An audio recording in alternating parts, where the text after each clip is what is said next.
Portanto, é hora de acionarmos o nosso repórter David de Tarso, que está neste momento em Porto Alegre, no Rio Grande do Sul, e tem informações sobre a primeira morte por leptospirose no estado após as enchentes.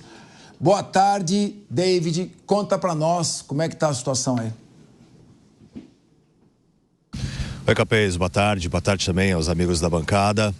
Pois é, houve essa morte então registrada no interior do Rio Grande do Sul, mais especificamente no município de Travesseiro. O Eldo Gross, de 67 anos, morreu e teve a morte confirmada então por leptospirose, uma doença transmitida pela urina do rato. Urina geralmente que fica no chão, a pessoa tem contato com ela e acaba contraindo a doença. Outros casos também estão sendo investigados, por isso que a recomendação dos especialistas, dos médicos, infectologistas, é que as pessoas não adentrem essas águas sem equipamentos de proteção. E, se preciso, realmente, é que usem esses EPIs, esses equipamentos, para prevenir qualquer tipo de doença. Porque a gente tem visto com muita frequência, principalmente nesse período em que a água está baixando, as pessoas em busca de limparem os imóveis, né, as casas, até mesmo os comércios, adentrando a essa água extremamente contaminada. Aqui, de onde nós falamos ao vivo, é o Mercado Público de Porto Alegre. Então, a água realmente encobria, dá até para ver a marca na parede. Foi maior que a cheia de 41, que a gente vem falando tanto dela também, que marcou, entrou para a história. Tem até uma plaquinha ali dentro do mercado, onde o nível da água atingiu, e o nível dessa vez foi 35 centímetros maior.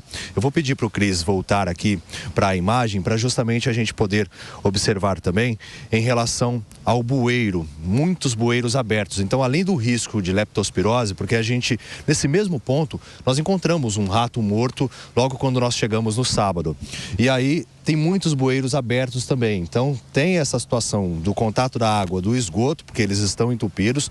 A água está sendo escoada sim, mas bem lentamente. E às vezes a pessoa, nessa água extremamente barrenta, acaba caindo em algum bueiro. Um risco tremendo também à população que adentra essas águas, que além de estarem contaminadas, risco de bactérias, também a questão das sarnas. Algumas pessoas, alguns episódios já estão sendo registrados porque o colchão fica molhado e aí automaticamente a pessoa em contato com ele acaba, né, tentando fazer um reaproveitamento, porque muitas famílias perderam tudo aqui no Rio Grande do Sul, acabam contraindo sarna também. Então, alguns episódios estão sendo registrados nesse sentido. A gente vai caminhando aqui no Centro Histórico de Porto Alegre, porque a situação que a gente vê é realmente essa, das pessoas tentando calcular os prejuízos, restabelecer a ordem para que em breve as atividades possam ser retomadas à medida que o nível da água também vai baixando. Muitos helicópteros hoje também sobrevoando Porto Alegre, nessa ajuda, nesse retorno, né, nessa tentativa de retorno à normalidade aqui na capital gaúcha. Uma situação que a gente gostaria de destacar também é em relação àquelas pessoas que estão contabilizando os prejuízos. Muitas delas, vocês estavam falando de políticas públicas voltadas à prevenção, estão cobrando o governo porque o 5º dia útil já está praticamente chegando, né?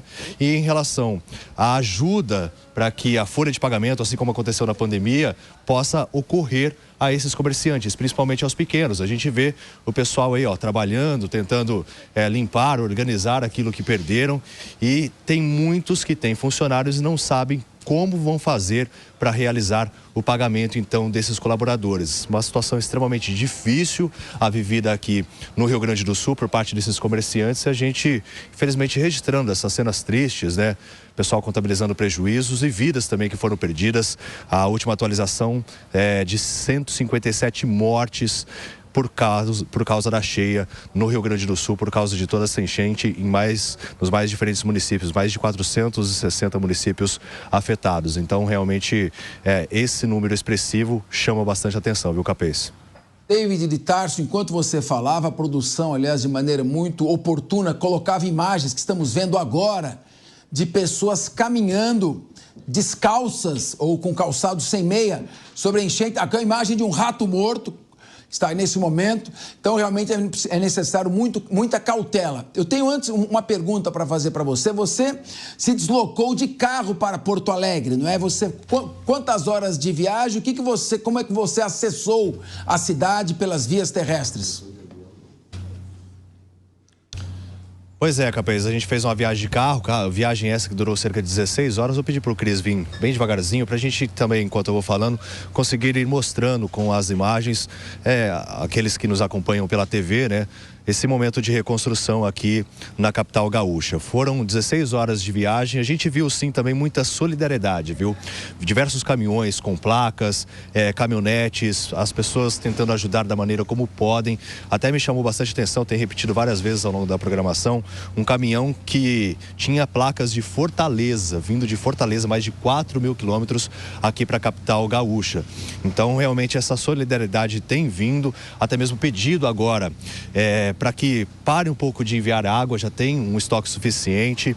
Também vestuário, o pessoal está com estoque suficiente. O pedido é para alimentos de cesta básica, itens que compõem a cesta básica: arroz, feijão, macarrão, açúcar, tudo isso então para contribuir com as famílias atingidas, porque tem sido muito recorrente também o que a gente tem encontrado, a seguinte questão: algumas pessoas, por causa dos episódios de violência que aconteceram nos abrigos, elas estão evitando de ficar nesses abrigos. Por exemplo, em Alvorada, que foi um município também atingido aqui da região metropolitana de Porto Alegre, algumas pessoas estavam em barracas, elas foram no primeiro momento para um abrigo, mas depois retornaram porque disseram que não dava para conviver no abrigo.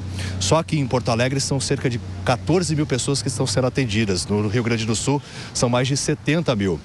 E aí elas disseram o seguinte, até conversei com uma senhora que eu me lembro bem, ela falou: eu prefiro ficar aqui porque eu estou na convivência dos meus vizinhos do que num abrigo. Então eu confio mais e me sinto mais segura em ficar aqui. Só que também tem uma outra questão. O pessoal está fazendo a limpeza, a água está sendo escoada, mas há previsão de chuvas fortes para os próximos dias a partir de amanhã.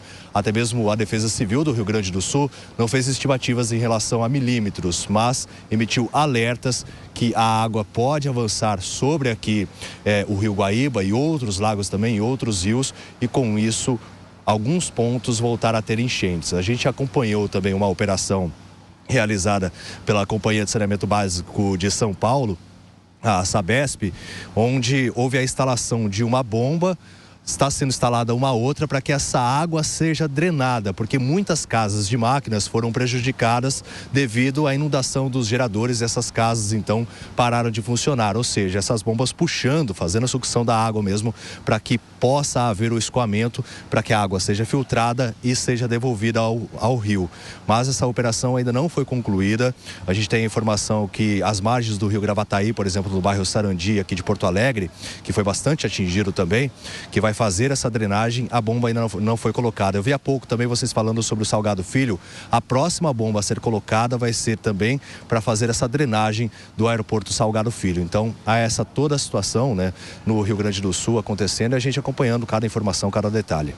Ô David, parece que ontem também teve um protesto em Porto Alegre, inclusive com ônibus sendo incendiados. Como é que foi isso? As pessoas estão revoltadas? O que causou esse tipo de tumulto? Pois é, a princípio a gente recebeu a informação que seria algo relacionado à enchente. 2 ônibus foram incendiados na zona leste aqui de Porto Alegre, mas quando a gente chegou lá, foi apurar ao certo, foi porque uma pessoa, um homem, teria sido levado pela Brigada Militar na sexta-feira e depois apareceu morto no Rio Guaíba. E segundo informações da família desse homem, ele que tem passagens pela polícia, a gente também não pode ignorar essa informação, mas claro que nada justifica, tudo vai ser apurado, teria sido levado pela Brigada Militar, por uma equipe da Brigada Militar, e depois apareceu morto. Por isso que os moradores ficaram revoltados e depois atearam fogo num ônibus. Diante de todo esse caos, toda essa tragédia, esses episódios também de violência acontecendo, Então, a Brigada Militar já informou que está apurando esse caso, se realmente houve essa equipe, se ele foi levado por uma equipe da Brigada Militar em busca de imagens, e um inquérito foi aberto para apurar essa situação. Mas fato é que 2 ônibus foram incendiados e gerou também bastante transtorno na zona leste aqui de Porto Alegre, Capês.